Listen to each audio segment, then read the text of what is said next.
morning and good afternoon. My name is John Herbst and I run the Eurasia Center at the Atlantic Council. We have a wonderful event for you today, an important event. It's an event about reformers in Ukraine who are under siege. Ukraine has undertaken serious reform since the Maidan Revolution in 2014, but those pushing hardest for reform have sometimes been subject to attack. We have with us today Valeria Gontareva, Vitaliy Shabunin, and Serhiy Verlanov. And we also have who have all been subject to attack. We have with us also Yaroslav Yurishin, and it'll be a panel moderated by the indomitable Melinda Herring. Now, I think turn this over to her. Melinda, all yours. Thank you. Thank you, Ambassador Herbst. Thank you all for joining us today. We're thrilled to have so many people with us, both in Kyiv, in Germany, in England, and here in Washington. Now, before I turn to our discussion, I'd like to invite you to participate. If you're on Twitter, please use the hashtag Future Ukraine. And if you're in Zoom, you can go ahead and submit questions using the Q&A function below. Now, it's my great honor to turn to Vitaliy Shabunin, who is the chairman of the Anti-Corruption Action Center in Kyiv, Ukraine. Vitaliy, you are no stranger to attacks. You were attacked in July. What happened to your home, and who do you think is behind it? A few days ago, my home was arsoned at the middle of the night, and it is burned to the walls. And my parents were there. My parents-in-law were there. Thanks to the God, me and kids, together with his wife, were not at the house at that exact night. And we as a family are blessed that our neighbor lady did not sleep at the middle of the night, and she waked up my parents. And we are blessed twice because my father turned off the gas pipe which go into the house. And this gas pipe was exact on the wall which were burned to totally burned. Police qualified this attempt as someone tried to damage my property. I do not think so, and we will work to requalify the crime to the attempt to kill people. Because if someone would like to damage property, he will not do it at the middle of the night in the way it was done with my house. As on TAC, we deal with grand political corruption, and we have a long list of very powerful enemies. I think Ms. Valeria Gontareva knows that enemy very well. Sorry for the word. And we have a few. I have no straight evidence of who did it, who organized this crime. But I can speak that for last few months we have a few fights with big oligarch Ukrainian, the most influential Ukrainian oligarch Kolomoisky, and a few smaller enemies. And we don't know for sure who did this crime, but whoever planned it, he knows what he was doing. And it's hard to imagine what a damage could be done, not only for my family, but to the whole country. Just imagine if my parents-in-law were killed on that house. This will make picture who all over the world that Ukraine is a failed state which cannot protect its own citizens. So thinking among ourselves who stays on this crime, we can see about internal enemies like Kolomoisky or Bakhmatyuk or mafia from the judges cycles or secret service cycles or internal affairs cycles, all of them. Or maybe it was player outside of Ukraine like Kremlin who would like to destabilize Ukraine and who will not care about people's life.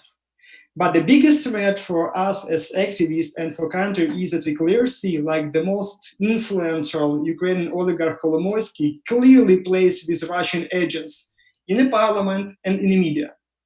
And these enemies against states united is the biggest threat for Ukraine as a country as we can see it for the activists and civil society. If we could go ahead and raise the pictures of Vitaly's house, that would be fantastic. Vitaliy, what makes you think that you said that the attack on your home, it was at 2:30 in the morning in July. I think it was July 17th. What makes you think it was orchestrated, that the people knew what they were doing? Um, if someone would like to send me a signal in that way, it can be done without putting people's life in a danger. The car could be arsoned, or some message can be sent in another way. But it was clear that someone is in the house. My parents spent all over the day at the yard, and yard is not so big. And there was light in the house, and it was clear that there is someone in the house. And it take fire for like 2 minutes to took the way from the floor to the roof. These 2 minutes, maybe 1 minute, the neighbor lady went from her house to my home, and for that minute the flame was all over the house. So it's not easy to organize such kind of flame, such kind of arson, not preparing it. So people clearly understood what they were doing. Just imagine that attempt was successful, and my parents-in-law, which we are very close with, which are living with us, are killed. But I stay alive in Ukraine, just doing everything possible to push the state to get the result. And it's not so easy to get the result in these such of cases. Yeah, you could find exact people who did it, but it's much harder to find those ones who organize it. And I'm here inside the country, beating the results from the state, and the story is spreading all over the global media with all this kind of photos. And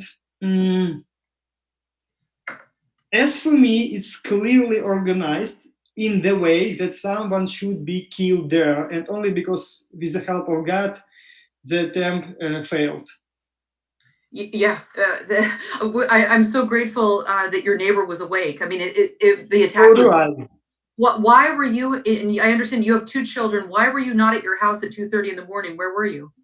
We were at the vacation. You were on vacation. Okay, got it. Talk to me about President Zelenskyy. President Zelenskyy made a statement about your case that I believe was heartfelt. He said he was angry. Are you satisfied with the government's response so far? The best government response for such kind of attack will be to get those who paid for that. It will be the best possible answer from the state. It is good that President at least made a statement. It's good for the state, for the international relations, because it's impossible to have such kind of attacks without at least statement. But one more time, we need to have results. The people who organized it, who paid for that, should be punished, because every another attack moves the red line further. Yeah. And I think Ms. Valeria Gontareva knows that very well. Each time those one who try to attack us and he is not, or she is not punished, he or she will do it one more time, more aggressively. So the best way for government to respond is to find those one who not only did it, which is not so hard, but those one who paid for that. Absolutely, absolutely. It's very scary because in the past the red line was it might be violence against someone but not their family. That's why I think the attack on you is particularly scary. Tell me how your team is feeling. You run the largest, most outspoken anti-corruption organization, some might say annoying, persistent, in Kyiv. You guys are extremely effective. How does your team feel? Are they scared? Are you guys going to keep punching back? What's the mood like within Antac? We are much more motivated as we were before. It's not so easy to scare us, and we have good partners inside the Ukraine. Civil society in Ukraine is not so weak as it was 10 years ago. We, with the help of international partners, with the help of Atlantic Council, and we are thankful for that, with the help of new political elite, we've made so many reforms inside the Ukraine, and it's not so easy to scare us. And we will be moving forward, and we will overcome this crisis, and we really have the crisis inside the country, to overcome it, and we will move forward, and we will push the country forward. And we are saying, and thank you so many for the people who are on the screen, who were doing so much for the country, and who paid for that much. Vitaliy, I understand your home was a ranch home, so it's a single family home on the outskirts of Kyiv, and you, your wife, your children, and your parents-in-law were living there, and you had a nice yard. What happened to the home? Is it destroyed? Do you need to rebuild? Where are you in that process? Where are you living? I have walls. That's everything I have. So I will rebuild the house. It will take some money, I think a lot of, but it's cheaper than to build home from the scratch. Now my parents live with my friends, and we are together with children live in another friends. In a few days, I will move my wife and children outside of the Kyiv to the relatives, and in one more week, my parents-in-law will join them, and it will take me like 3 or 4 months to rebuild the home. So then I will take them back to the Kyiv. Okay, okay. And if friends in the West want to help you, what can we do to help? So first of all, I would like Atlantic Council and our friends on the West just to push this case and all another cases which we have in Ukraine, and I hope we will not have any more. It should be stopped somewhere. And I will stress one more here. If those one who not only did it, but those one who paid for that will not be punished, it will be more cases, more aggressive with victims. That's why it's very important to stop this attack, not only on civil society, on reformers as they are, official, especially state official, especially those one who is out of the office. Any of this case should not be forgotten, any of it. I couldn't agree with you more. Now let's bring in Valeria Gontareva. Valeria Gontareva is fearless and was the governor of the National Bank of Ukraine and took on Kolomoisky and nationalized his bank at the end of 2016. Last year, Valeria had a lot of really bad things happen to her. Her home was burned to the ground. Her apartment was raided. Her daughter-in-law's car was burned in an arson attempt. And then a car in London where she now lives, and she's a scholar at the London School of Economics doing fabulous work there. She was hit in a hit and run in London, and she was in a wheelchair for a while. She's now mostly recovered. Valeria, can you tell us a little bit about the government's response to all these bad things that happened to you last year? Did Zelenskyy make a statement? Was there any kind of formal response after these things happened to you last fall? Oh, Valeria, you're muted. Good. Okay. Yes. First of all, good afternoon and good morning in Washington, and good afternoon in London and Kyiv. And it's very interesting discussion today. Unfortunately, it's too late. I think this discussion should be in 2014, when this intimidation of all reformers started, because I was a victim of intimidation from the beginning. In 2014, I started even to call it sustained harassment, because it was pressure from all sources. And it was absolutely difficult. And you remember when in 2017, in May, I put my resignation letter. It was my press conference, and when I announced, of course, that my mission is completed because all reformers or all main reforms were done that time. But in the same time, let's recall what's happened a few months before. It was, as usual, style of Kolomoisky. It was delivery of coffins with my mannequin. And it was this delivery. It was people with real masks and with real machine guns. It was coffin delivered to the main entrance of the central bank in the center of Kiev, and no any reaction from authorities. Let's recall it's what was not Zelenskyy time. We're talking about 2017. And after that, it was the vandalism of my house. Finally, this house was burned last year, but we are talking about 2017. You can find a lot of photos. And when first 1+1 TV channel of Kolomoisky was presented and showed this picture to everyone around the globe, That's why, it was absolutely awful time for me, even in 2014. That's why even I could recall the article in Washington Post. It was called Gontareva did all reforms, but left because of death threats. It was exactly death threats all the time. That's why, to be brave, it's very good, but it's very painful for my family and for all my relatives and all my friends. And that's why, recently I published my book, and I will show later on maybe my book, because it's written what should be done, how to protect reformers. It's a chapter in my book even about that, because we need not just to do reform, we should immediately in parallel to start, to create all safeguard mechanism, how to protect reformers. How would you do that, Valeria? Give us 2 or 3 ideas. If you were advising the president. Yes, maybe I will tell you later on, and even tell you what chapter of my book should be written. Hold it up, we can't see it. Yes, but what's the main idea right now? Because you counted right now all these absolutely awful things which happened with me. Initially, for my, my initial idea was that it's just only Kolomoisky, because he threatened me all the time.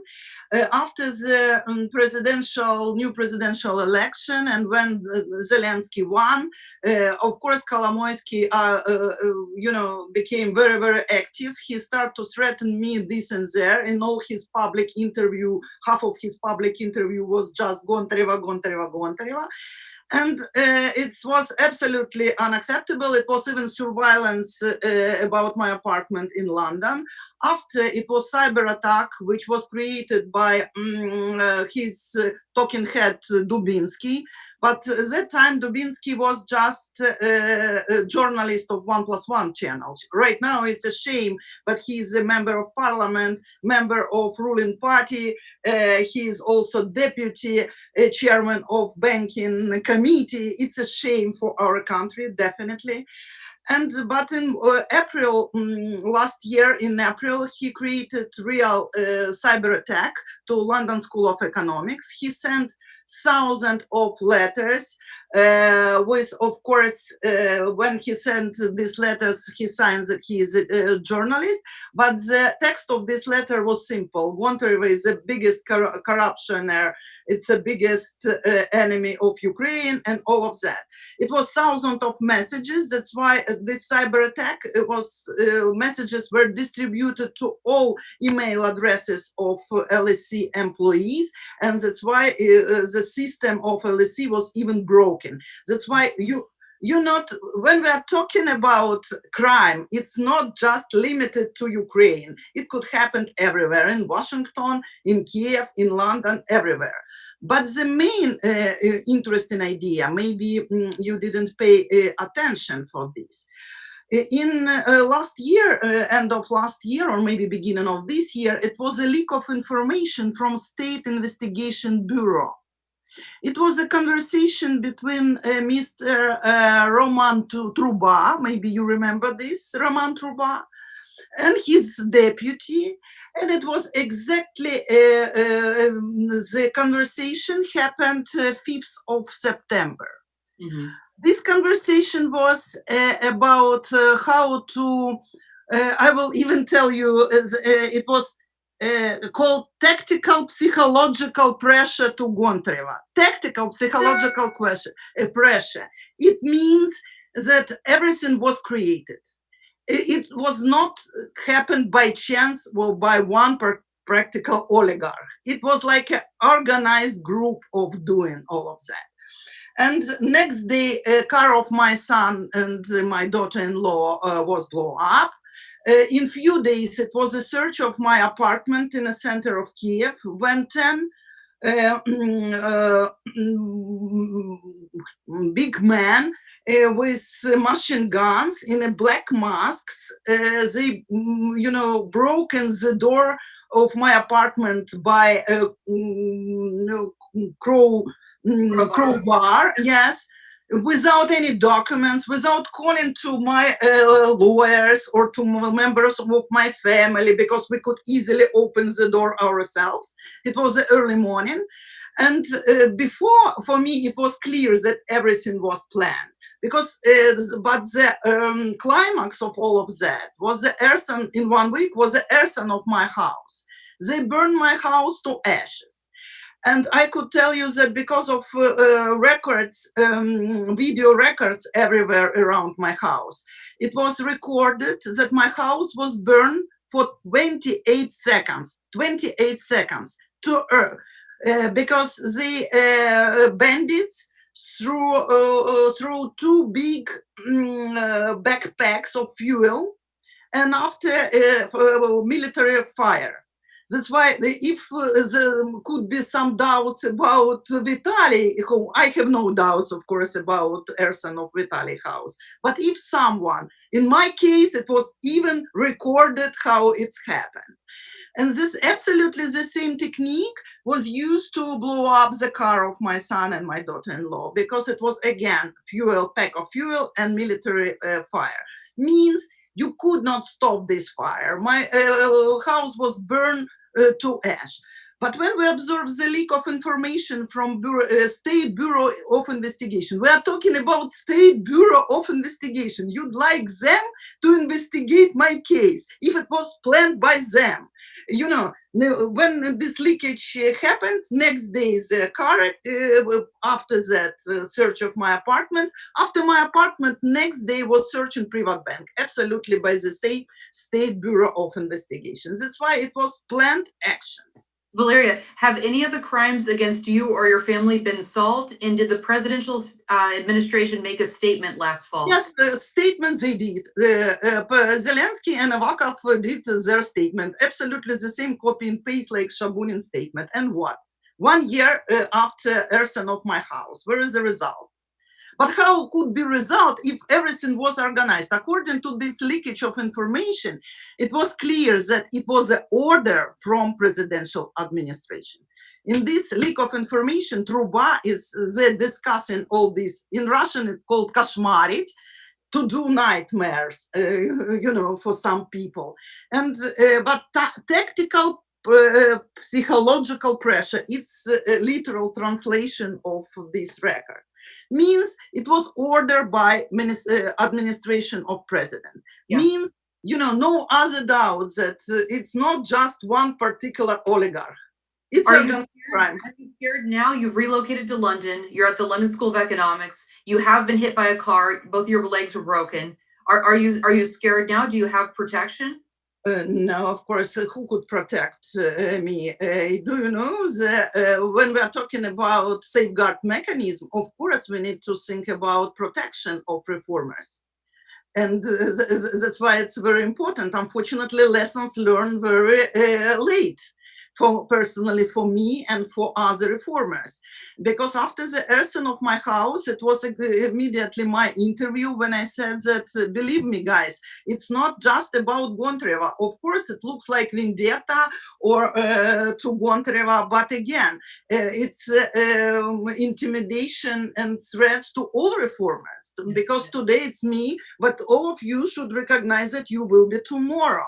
And finally, you know what's happened with Vitaliy house, because my house was empty. My son left this house 3 days before the arson, but right now we see that they are not stopped to burn the house even with people. It means that the situation, it's, you know, getting worse and worse. Yeah, there are no limits. I'm glad, Valeria, you said too, you made the point that this is not a problem just in the Zelenskyy administration. This is a problem that far predates it. We started this presentation with the pictures of 3 people, 2 journalists and 1 activist, and those cases are not resolved. Ukraine has an ongoing problem with impunity. These cases are never resolved, and Ukraine has to get to the bottom of this if it wants to grow up and move on. Absolutely. Moreover, if Zelenskyy would like to really do some reforms, let's imagine, he will be the next victim. I sure hope not. Serhiy Verlanov, let's bring you into the conversation. Serhiy Verlanov is an attorney and the former head of the State Tax Service of Ukraine. Sergey, why did the SBU come to your apartment? Did it have the legal authority to do so? Hi, everyone. Thank you for inviting. Yes, indeed, we had a call on this 2 or 3 months ago when it happened, early May. SBU came to my house with a search early in the morning. Basically, the case was based on the suspicion of the money laundering in order to finance the terrorism. So quite common article for our northern neighbor, but now it appears that it came to use with the national law enforcement. So a couple of months after this event, basically there is no active procedural acts from the SBU. So there are some discussions on the level of parliament with the temporary investigation commission about the potential violations during my and Max Nefedov tenure in tax and customs. And as to the legal grounds, from the formal point of view, the SBU had the court ruling. Moreover, it was even the special court ruling because I have the attorney privilege due to my past profession.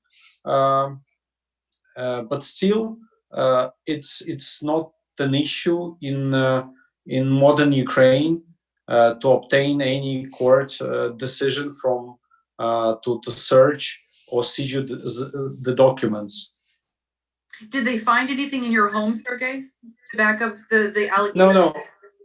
No. I have the clean bill of health from them. So the minutes of the search is clear. So nothing was there apart from my little daughter and my wife and father-in-law, who was staying after hospital in Kyiv in my apartment. So it is what it is now. Great, thank you so much. If you're just joining us now, my name is Melinda Herring. I'm the Deputy Director of the Eurasia Center at the Atlantic Council, and we're joined with 3 of Ukraine's leading reformers and a reform-minded parliamentarian. Now let's move to that parliamentarian. Yaroslav Yurshishin is a member of the Verkhovna Rada of the Holos Party, and he is the former head of Transparency International Ukraine, which is how I got to know him. Yaroslav, will the Rada launch a special investigative committee to investigate the attacks on Vitaliy Shabunin? And if not, why not?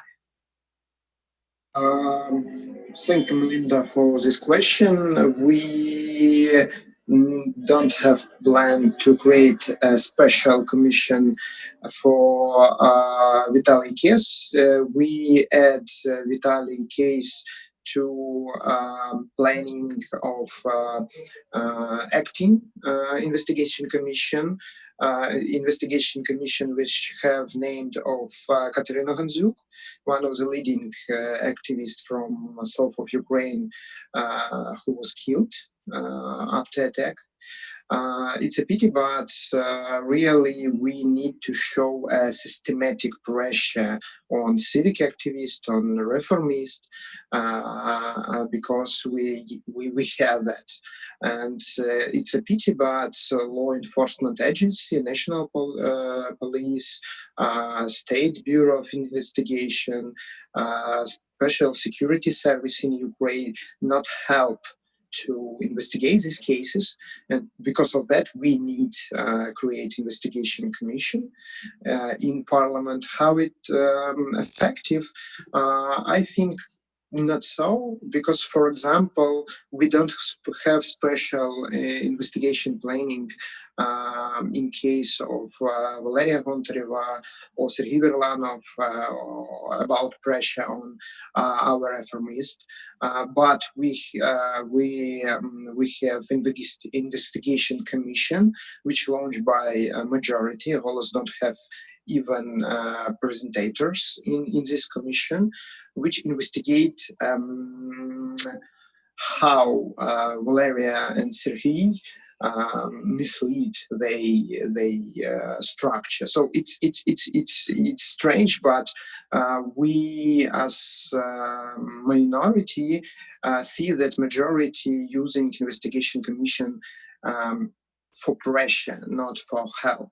But still, investigation commission, which have named Katya Ganzuk, quite effective. Why? Because it's like a minority investigation commission, even from servant of people who are members of this investigation commission is it's minority in servant of people, is pro-reformistic minority who work with activists and have problem with majority. For example, Leros, who become whistleblowers and show that brother of deputy head of presidential administration sold the position in government.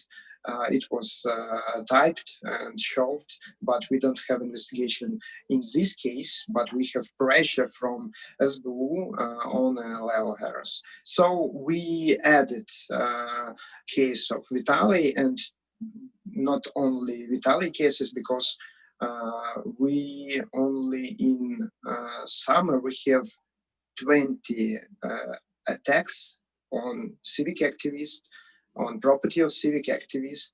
It fixed it by Center of Ruling of People Rights in Ukraine.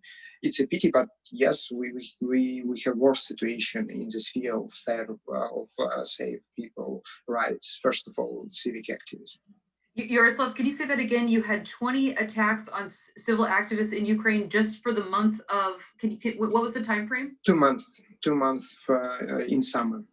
And are these attacks mostly outside of Kyiv? Are these regional activists? Yes, mostly, but even in Kyiv we have more active. We have killing of people rights activists, and we don't know murdering, and we don't know now what happened really in this case. And now we have arsoning of house of Vitaliy Shabunin. So situation are bad not only in region. There law enforcement are not so accountable for society and more dependent from local government and central government, first of all, to Avakov, who are Minister for Interior Affairs, but in Kyiv too. That's one of my great worries, Yaroslav, is that the attacks on regional activists has definitely increased. You know, everyone here knows Vitaliy. We know Valeria Gontareva. We can help you. We can make noise. We will make sure that these cases are not forgotten. But when it's a small activist in Cherkasy, no one knows where Cherkasy is here in Washington. So I would urge you, Yaroslav, to please compile those names and send them to us. Send them to Chatham House. Send them to all of the Ukraine allies so that we can raise those names and watch those cases, please. Serhiy Verlanov, I'd like to ask you, since you're the only attorney on this call, Ukraine's justice system is broken. That's an understatement. How do we get justice in these cases, with the case for Vitaliy, for the case for Gontareva, and for your case as well? I'm not the only attorney at this call, but I was also the part of the Public Integrity Council 3 or 4 years ago during the first project of the Supreme Court. It was an effort to change the court system. However, it mostly failed, notwithstanding some new faces and blood had been brought to the system. And, you know, also as for me, the monopolization of power is playing quite tricky thing at the moment. So the too much power is for young democracy like we are, is not what Ukrainian society had the experience. I would say it quite a soft wording as an attorney.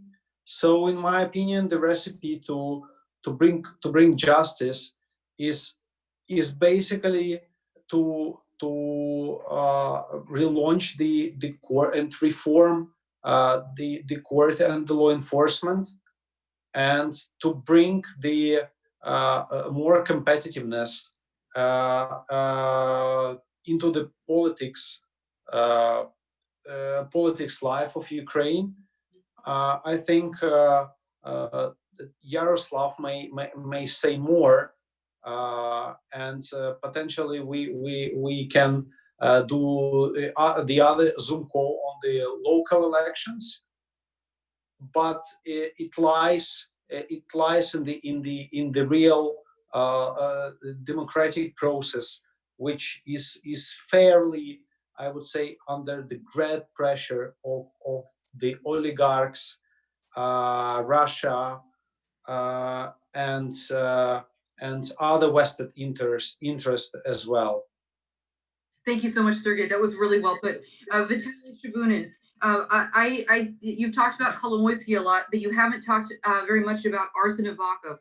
When President Zelenskyy took office last year, he declared that the appointment of Avakov as his interior minister would be transitional and temporary. But instead, Avakov is in his 6th year as the longest serving minister. He's amassing more power and influence. Zelenskyy says he loves him and trusts him. Is he a barrier to meaningful reform? And what would happen if the president removed him? If, or I hope when, Zelenskyy will remove Avakov, it will give us a chance to start the police reform. This reform will not end in a year. It's a big structure. But without replacing the Avakov, we will not even have the chance to reform this structure. Just for you to understand how awful situation is with this minister, a few months ago, the young lady in the region was invited in the police station as a witness. And then policemen raped her for a whole night, and everyone inside the police department hears that, and no one helped the lady. And it was a few months ago. And if you will read the website, official website of State Bureau of Investigation, which investigates the crime made by the policeman, each and every week we have 2 or 3 news about awful crimes which were conducted by the policemen. And all these crimes is the result of 7 years reforming of national police, which were made by Arsen Avakov. It's Zelensky's personal responsibility that we have any chance of police to be reformed. And in each and every crime which are made the unreformed police is Zelensky's personal responsibility. Because he left Avakov in the cabinet for 2 times, and his own party does not throw the guy out after that exact case with the lady which were raped all over the night in the police department.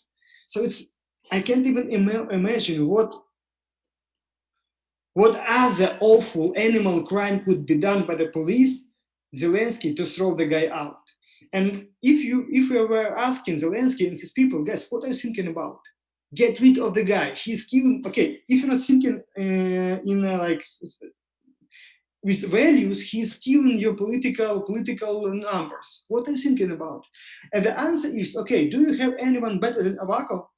Okay, guys, if you can find anyone better than the guy, you should go out of the politics.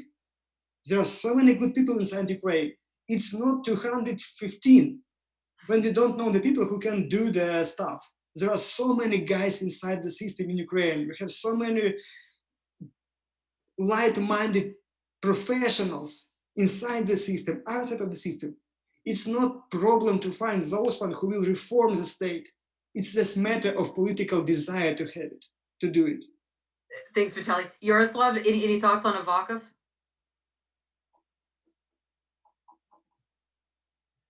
I totally agree with Vitaliy. Now we have anti-reformist leader. It's Avakov. Now we have lack of trust to police. More than 50% of Ukraine don't trust to police at all. It's a result of 7-year reforms, Avakov reforms in this sphere. And we have many veterans, many policemen who can be better Minister of Interior Affairs. But still, we have a situation of pressure on Zelenskyy from the Avakov side. He tried to pretend that when Avakov come out from his position, it will be disaster because central government losing control in general. Because police, it's only one force who can control situation on the street with Russia aggression, with different political opponents. And because of that, police is one, and special security service SBU, it's one of mechanism of pressure on opposition, on civic activists. And in each case, attacking on activists, we see a lack of activity of police, or even involving police in this case. So yes, I agree. Without dismissing of Avakov, we will not have any perspective to any reforms. We have two big problems. First of all, it's a lack of rule of law. It's our Ukrainian courts in general as a system, and we have problem in law enforcement.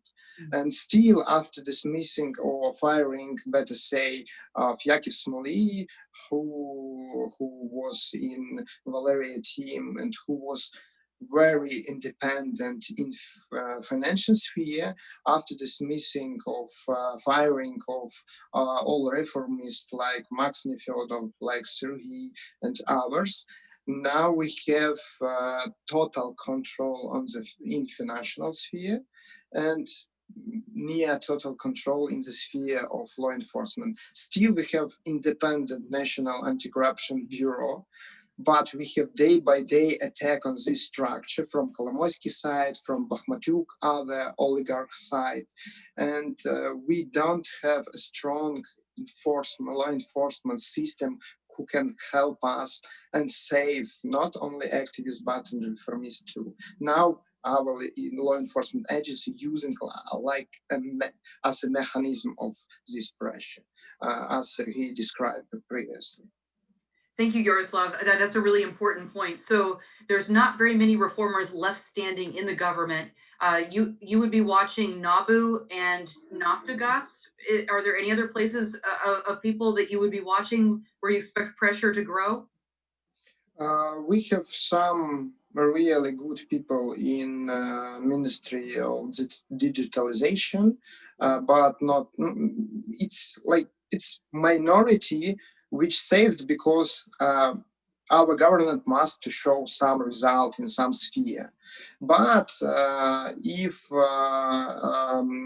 digitalization connecting with, for example, law enforcement sphere, Avakov tried to use that not for developed possibility of people to receive a good services from state, but to access to personal data and many other things that we see. We don't have like reformistic team now in our government, in our ministry.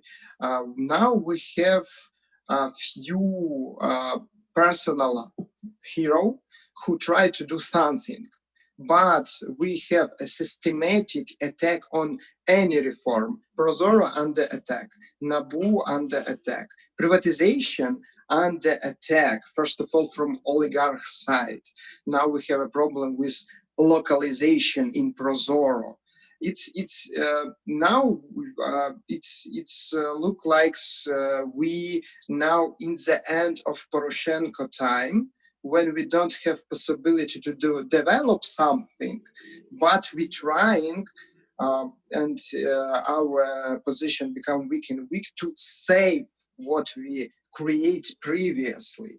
It's very dangerous. Why? Because Zelensky still have a high level of trust. They still have majority in parliament. He don't control this majority. Majority began to control by oligarchs, by Kolomoisky, Bakhmutyuks, other, and these oligarchs attack on Valeria, on Serhiy, on other who create something previously. Why? Because they want to destroy the even possibility to receive some results in Ukraine, destroy image of Ukraine abroad. And when we have some communication with International Monetary Fund, on the next day, these oligarchs began to attack all sphere in which we have communication with IMF, with European Union, and our. We have very strong internal enemy. It's not a system, but it's a club of oligarchs who now, I can say, made Zelensky depend on them. And many people who now in government are depend from oligarchs directly. It's more worse than we have in the beginning of Zelensky term. Well, that's a depressing picture, Yaroslav, and I think we're going to have to It's not depressing. It's and next challenges. What? Because we don't solve previous problem. Valeria said very clearly, when her case was not investigated, Vitaliy case must happen. Serhiy case must happen, because when we not punish evil, evil return more strong. And Zelensky pretends to fight with corruption. Now we have many corruption case against people who was invited or who is clear affiliators of Zelensky. First of all, Yermak and his team in administration of president. So they are dependent, and people whom they appoint in position, Venediktova, Avakov in State Bureau investigation, they are all dependent from Zelensky, who become more and more dependent from club of oligarchs. So we not solve previously problem, so we need to solve is, and we I hope with help of Vitaliy and our not parliament forces, we will solve it, but needs more time. Okay, great. We have about 10 minutes and we have a lot of questions. So I'm going to pose questions and you're going to give short answers. First to Valeria Gontareva from Amy McKinnon at Foreign Policy. What became of the British police investigation after you were hit by a car? Did they identify any suspects? Do you think it was a thorough investigation? Did they offer you any form of protection? Valeria, please. First of all, I'm afraid it was investigation. Initially, police was absolutely sure that it's a bitter accident, but all these devils happened later on with car blew up, with the search and with arson. It was investigation. But so far, no any proofs that it was something, deliberately. That's why I do not want to speculate about that. But before the surveillance cyber attack could prove you that they do all these evils even in London. And for example, when we discuss about safeguards, I already told you that I will recommend you to read my book, Mission Possible, The True Story of Ukraine, Comprehensive Banking Reform and Practical Manual for Other Nations. And this is a book. You can find it at LSE site, and you could also find it in Amazon in paper form. But why I recommended the book? Because I have a special chapter about safeguard mechanism for reformers. Because I'm very, very, practical person. I immediately started to react when Smoley put his resignation letter under the political pressure. It was my immediate reaction and call to IMF. IMF, be proactive, not reactive. Help reformers. And after you will find different proposal in my book as well, if you're interested. Thank you. I think we're going to have to do another event on domestic reforms with Yaroslav. He spoke with such passion, and an event on your book. And frankly speaking, I'd like to add also, you always ask about protection. First Yes. of all, who should protect? Yes. In our country, if our police and investigation bureau could organize crimes, who could protect you in Ukraine? And also, for example, what I'd like to have a call today, it's one of the practical aspects of not only to talk about reforms and protection, but to do something. We need to recognize that maybe some fund should be set up to help political, to fight people with political repression. Because even, for example, some legal, cost, who should cover all of that right now for all of us? For example, Surkis, it's some oligarch of Ukraine, put some claim to court here in London and claims that bail-in was done, bail-in of his deposits was illegal. And I should spend my money right now.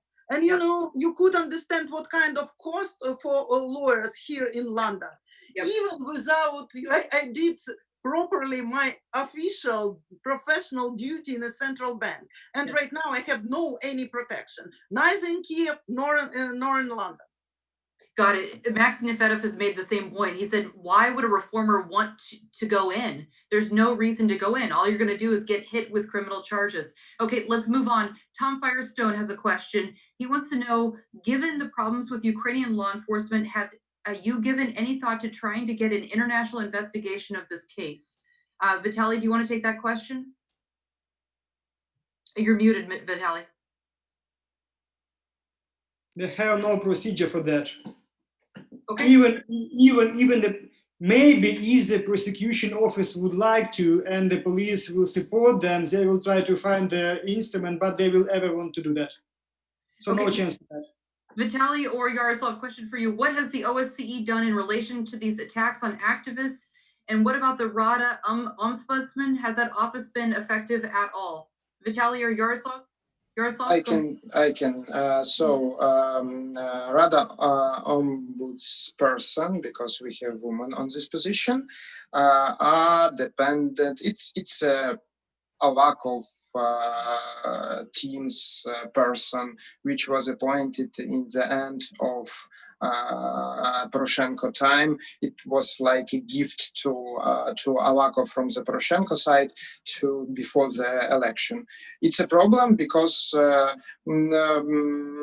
Denisova tried to pretend to be active, but not in a case of activist. He really tried to be active in Russia prisoners, political prisoners, but not so as it can be if on this position we was independent professional. So ICD fixed cases, monitoring cases, help in some cases, but effectiveness of this work I couldn't estimate because I work in our sphere.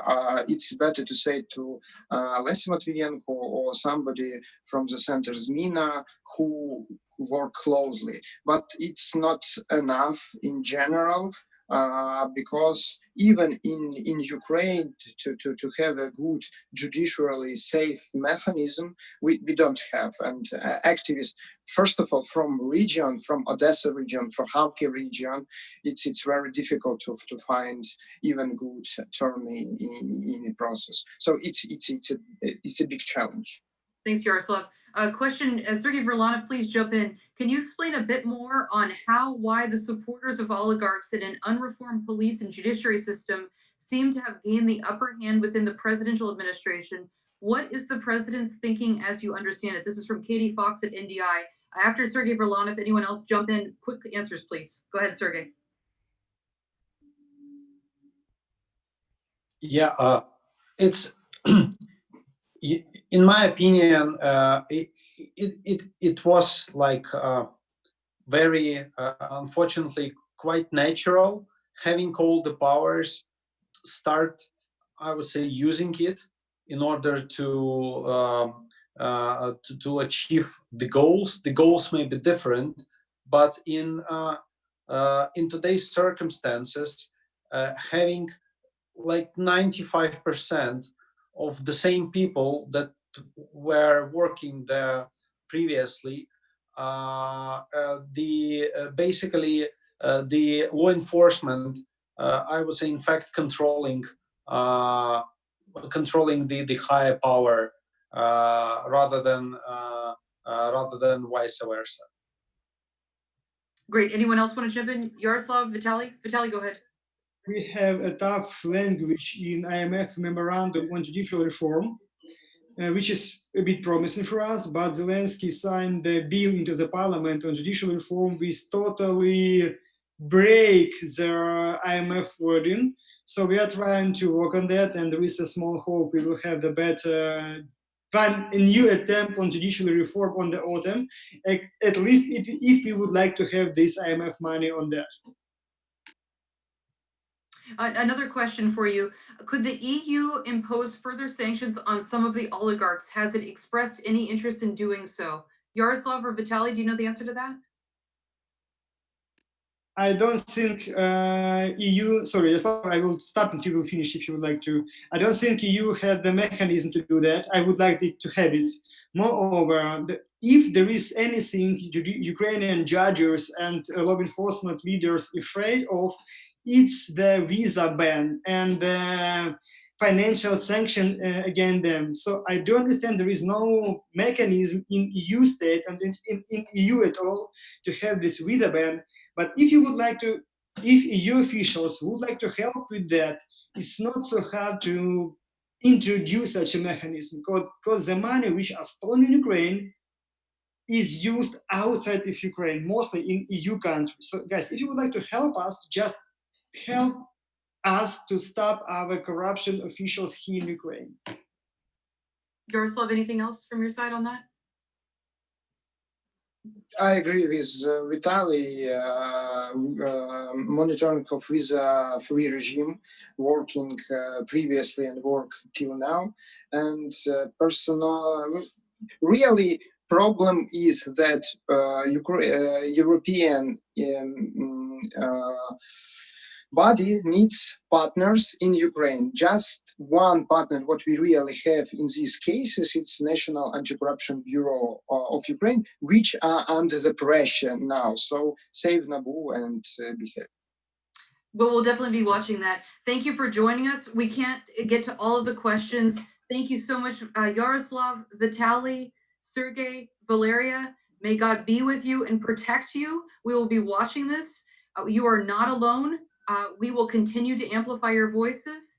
And if you'd like to help Vitaliy, there's more information on how to do so on the Antac Twitter feed. Now back to my boss, Ambassador John Herbst, for the final word. Thank you very much. I'd like to thank Melinda for running a very snappy panel, and our courageous guests, Valeria, Vitaliy, Serhiy, and Mr. Yurishin, for being with us today. And we'll be paying attention to this subject very much in the months to come. Thank you all. Thank you. Until next time.